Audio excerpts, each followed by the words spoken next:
इस वक्त के दोस्तों तमाम बेहद बड़ी खबरें, मुख्य समाचार आप लोगों के लिए लेकर के आए हैं दोस्तों, जहां पर एक एक करके चलेंगे तमाम बेहद बड़ी खबरें, मुख्य समाचार आप तक आगे इसी वीडियो के माध्यम से पहुंचाएंगे। इसलिए लगातार हमारे साथ आगे इसी वीडियो में दोस्तों बने रहिएगा। सभी बड़ी खबरें, दिन भर के मुख्य समाचार आप लोगों के लिए जानना बेहद ही जरूरी है।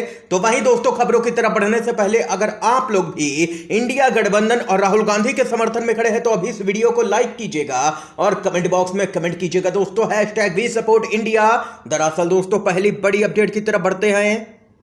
राहुल गांधी ने अडानी के खिलाफ भरी है हुंकार, बोले हमारी सरकार आते ही अडानी के मामले पर होगी यहां पर निष्पक्ष जांच, जो भी दोषी होगा सलाखों के पीछे होगा। राहुल गांधी ने अडानी समूह पर लगाया है कोयले के आयात में बड़े घोटाले का आरोप, कहा 12,000 करोड़ का हुआ है गबन। जी हां दोस्तों, खबर बताते चले, कांग्रेस के नेता राहुल गांधी ने एक बार फिर से अडानी समूह पर बड़ा हमला किया है। राहुल गांधी ने एक प्रेस कॉन्फ्रेंस में अडानी और कोयले की रहस्यमयी कीमतों में वृद्धि पर एक मीडिया रिपोर्ट दिखाई।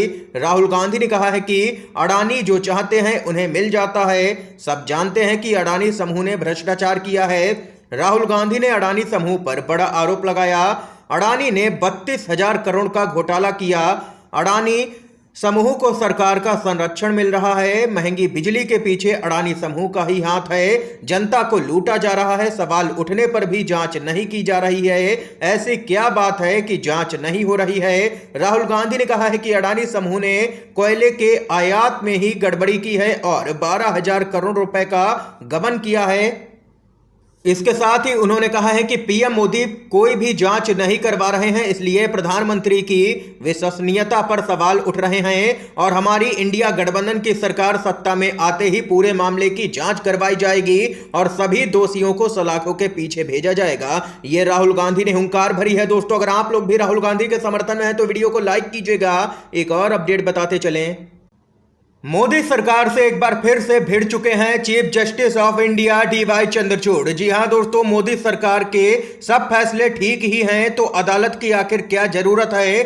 CGI ने कस दिया है तंज। क्या है पूरा मामला, खबर बताते चले। लोकतंत्र को सिर्फ चुनावी चश्मे से नहीं देखा जा सकता है। यदि संसद और सरकार की ओर से लिए गए सारे फैसले लोकतांत्रिक ही हैं तो फिर अदालतों की तो कोई जरूरत ही नहीं रह जाएगी।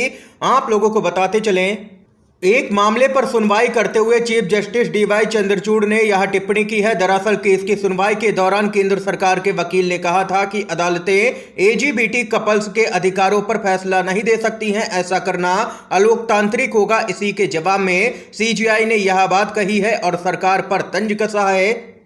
CGI ने अपने फैसले में आगे कहा है कि यदि चुनी हुई सरकार के सभी फैसले पूरी तरह से लोकतांत्रिक ही हों और मूल अधिकारों के उद्देश्य को पूरा करते हों तो फिर अदालतों की आखिर क्या जरूरत है, जिनका काम ही कानून की व्याख्या करना है। अदालत का तो काम ही यही है कि जब सरकार संवैधानिक मसलों पर गलती करे तो उसके फैसलों की समीक्षा करे।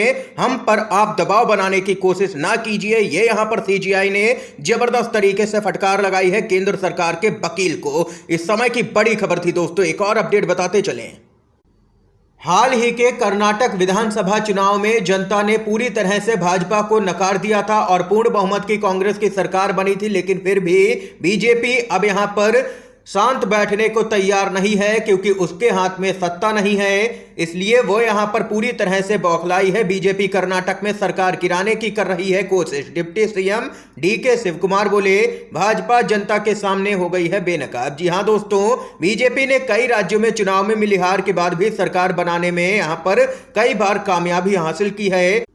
विपक्षी दल बीजेपी पर विधायकों को खरीदने और चुनी हुई सरकार को गिरा करके लोकतंत्र पर प्रहार करने के आरोप लगाते रहे हैं। उनके इस आरोप के पीछे अपने अपने तर्क हैं। दरअसल बताते चलें, मध्य प्रदेश से लेकर के महाराष्ट्र और कर्नाटक तक में बीजेपी द्वारा इसी तरह से सत्ता पर कब्जा किया गया था। कांग्रेस का आरोप है कि कर्नाटक विधानसभा चुनाव में मिली करारी हार के बाद बीजेपी यहां फिर से सरकार गिराने की कोशिश में है। इसके लिए बैठकों का दौर भी चल रहा है। कर्नाटक के उप मुख्यमंत्री DK शिवकुमार ने कहा है कि वह राज्य में कांग्रेस सरकार को गिराने के लिए बीजेपी के द्वारा किए जा रहे प्रयासों से पूरी तरह से अवगत हैं। सरकार को यहां पर गिराने की कोशिश भाजपा लगातार कर रही है। उन्होंने यहां पर कहा है कि मुझे सब कुछ पता है। जिन विधायकों से भाजपा वाले संपर्क कर रहे हैं वे विधायक हमारे पास और सीएम सिद्धारमैया के पास आ रहे हैं और जानकारी दे रहे हैं कि उनसे संपर्क किया गया है और उनको यहां पर कई करोड़ रुपयों का ऑफर भी दिया गया है, मंत्री पद का ऑफर दिया जा रहा है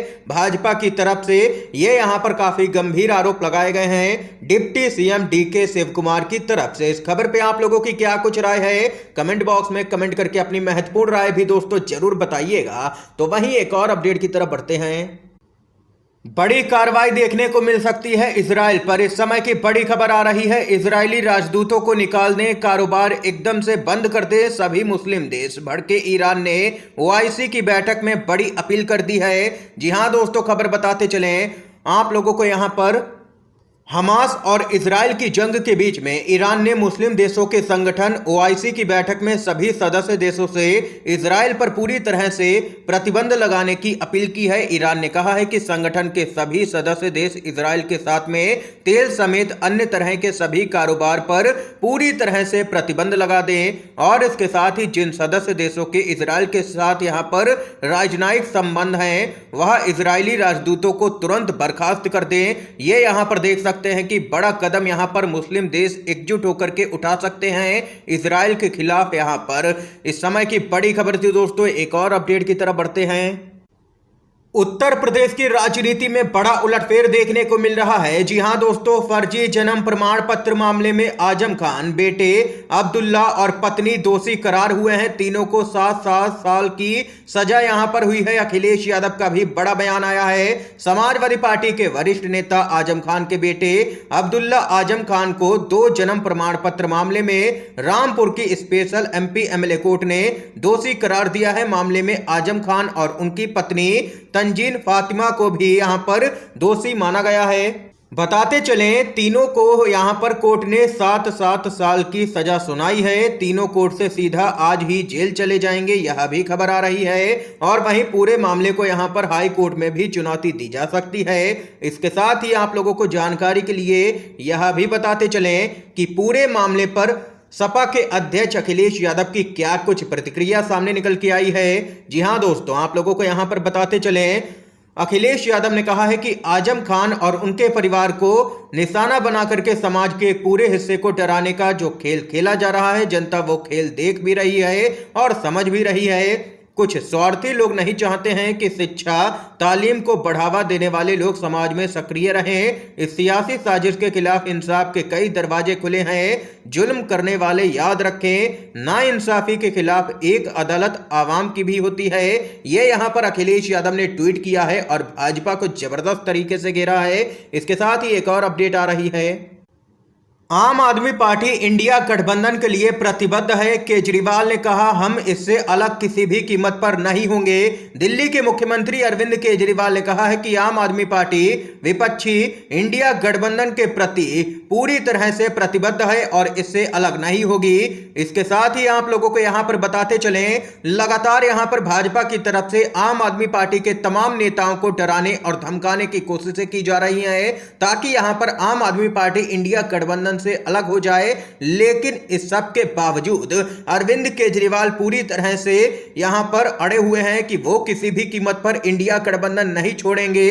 आज ये लोग हम पर जुल्म कर रहे हैं, कल इनके साथ भी ऐसा ही हो सकता है। ये यहां पर दोस्तों इस समय की आज की तमाम बेहद बड़ी खबरें थी, मुख्य समाचार थे जो हमने आप लोगों तक पहुंचाए। अगर आप लोगों को यह वीडियो पसंद आया हो तो अभी इस वीडियो को लाइक कीजिएगा दोस्तों, ज्यादा से ज्यादा इन खबरों को, मुख्य समाचारों को शेयर कीजिएगा अपने सभी दोस्तों में, और चैनल पर नए हैं तो दोस्तों चैनल को जरूर सब्सक्राइब कीजिएगा।